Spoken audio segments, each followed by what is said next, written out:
Statistics, mean media, ogive mode for class 10 exercise 6.1 page number 340 serial number 814 প্রত্যক্ষ পদ্ধতিতে তথ্যের নির্ণয় 10 থেকে 20 হচ্ছে শ্রেণীসীমানা পরিসংখ্যা বলেছে 10 আর মধ্যক হবে 10 + 20/2 = 15 এই 15 কে 10 দিয়ে গুণ করতে হয় যেহেতু f1 x1 আছে পরেরটা আছে 20 থেকে 30 পরিসংখ্যা 16 তো 30 আর 20 যোগ করে 2 দিয়ে ভাগ করলে মধ্যক হবে 25 তো 25 × 16 গুণ করে যা হবে 400 তারপর হচ্ছে 30 থেকে 40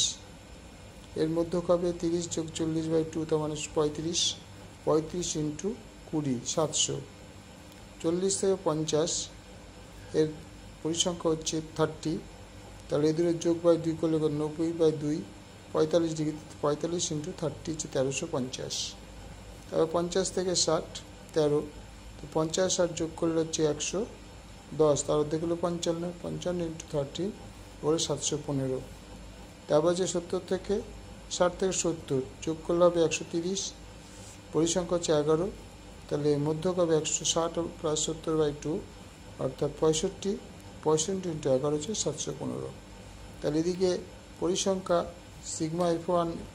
= 100 আর এদিকে সিগমা xy fy হলো 4030 এবার তথ্যের গড় আমরা হচ্ছে sigma fi xy by sigma fi এদের রেখে মানটা বসিয়ে কাটা করলে 40.3 তাহলে তথ্যের গড় হলো 40.3